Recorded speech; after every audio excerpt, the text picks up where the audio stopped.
How to survive the coming retirement crisis. Pablo wants to know. I think I've had 5 people email me this since December 30th, yesterday as a matter of fact. So let's read it. I gave this a rather, not more than a cursory look. I wouldn't say it's thorough, but I thought somewhat fair initially. We'll see what it says here. There's some issues here, but I thought it was relatively fair, and I want to go on this because obviously this is on people's minds. So let's dive into this if we shall. Look, Pablo was wondering, how do I survive the retirement crisis, Dad? Well, Pablo, you survive the retirement crisis by hanging on, just hanging out with me, okay, buddy?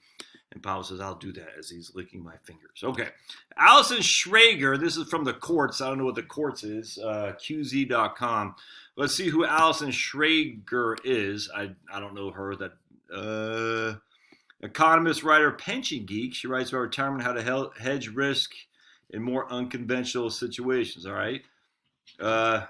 Supposedly risk-free. All right, so I might have to read her. All right, cool, man. All right, good. So the financial, good. I like what she's writing about here. Supposedly risk-free assets are looking awfully risky. 60-40 split between stocks and bonds is no longer solid. Agree with that. Will wealth tax change the behavior of the very rich? I mean, do we need to change the behavior of the very rich? All right, let's see. Corporate pension plans are doomed by lower interest rates. Well, we already knew that. All right, so let's go to what she says. Anyway, seems like I like her headlines, that's for sure. And we start with people riding in the street in France. Those are the yellow vest guys. You know why the yellow vest guys are riding in the street, do you not? It's not because of capitalism. It's because of green regulation. Few things get people to ride faster than pension cuts. And their assumption is these guys are riding because of pension cuts. I don't know. Agree? Is that a French? I don't know if that is. But look, de la réforme accune. That sounds French, doesn't it? And then they're talking about France. I don't know if that's. Hold on a second. We get Pablo. Come here, buddy. By some estimates, the world is 400 trillion short for paying its aging population. Chile and France finance retirement in different ways, but suffer from dangerous shortfalls nonetheless. Chile has a defined contribution plan that I think Pinochet put in. And all of us on the right, you right-wingers, in terms of a benevolent dictator, Chile with Pinochet was the way to go, or Fujimori in Peru. Now, that doesn't mean we like them. That does not mean they violated civil liberties. Hold on just a second. There you go. Let's let old Pablo out. But that does mean that they allow for, there's fascists. I mean, they allow for lots of freedom as long as you followed the rule. Kind of like, was it Singapore? The benevolent dictators of the left, Hugo Chavez, Fidel Castro, these guys aren't benevolent by any stretch. The left is never benevolent when it comes to dictatorships for sure. But Fujimori in Peru, Pinochet in Chile, those are probably, I don't know anything about Franco in Spain. I just I didn't follow that guy.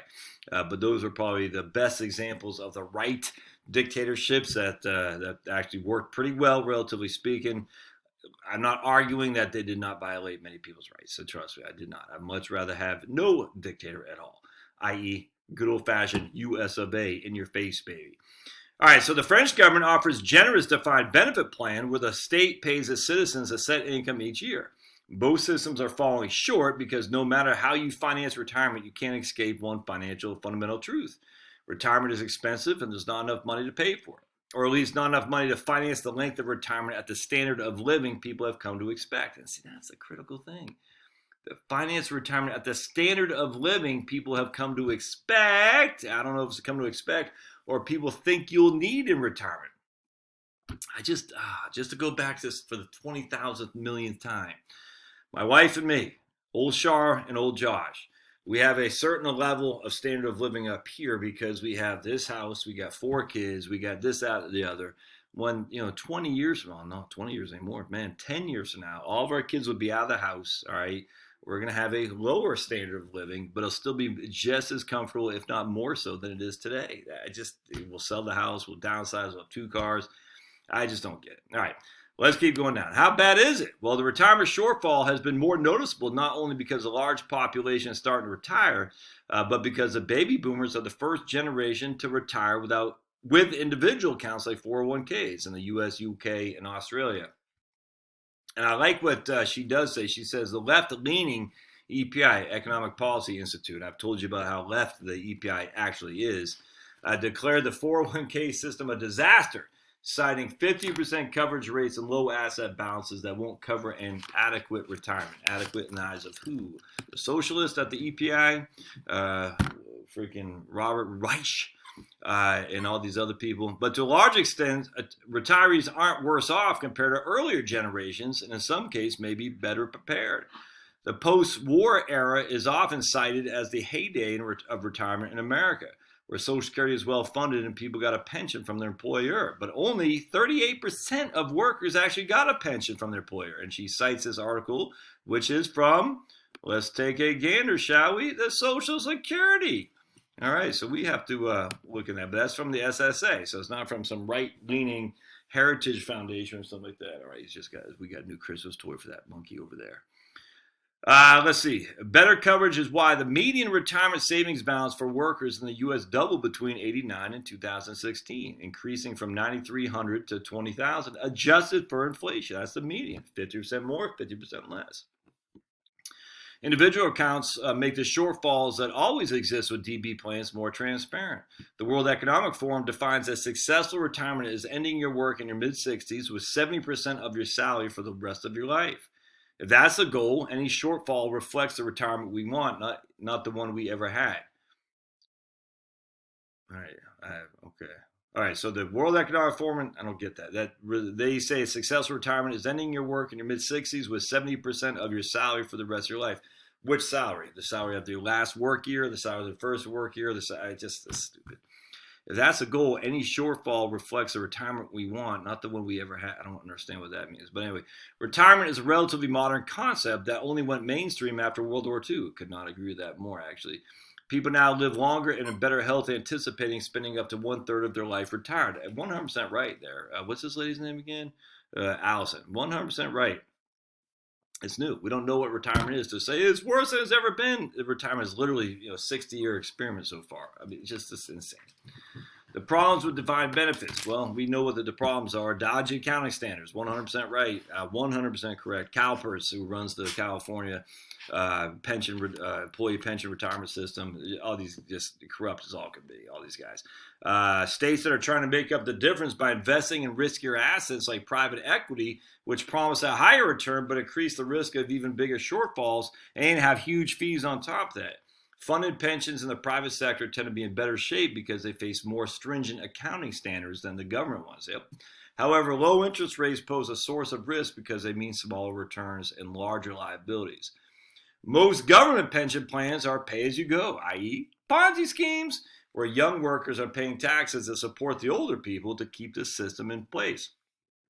And the biggest one is the U.S. Social Security system. In other countries with generous but unfunded pensions like Brazil, France, and Italy, retirement benefits dominate GDP and crowd out other services, which is happening here too, by the way. Emerging economies with large populations, hey buddy, like China and India may turn out to have the biggest problems. Their retirement systems have the lowest rankings of measure of adequacy, sustainability, and integrity as compiled by Mercer. Chinese pay-as-you-go pension system is ready to run out of money by 2035, and coverage is not universal. With this rapidly aging population, Chinese workers face a great deal of uncertainty and insecurity in retirement. Who has said that? Oh, yeah, the demographic bomb that's coming down the pike to include China.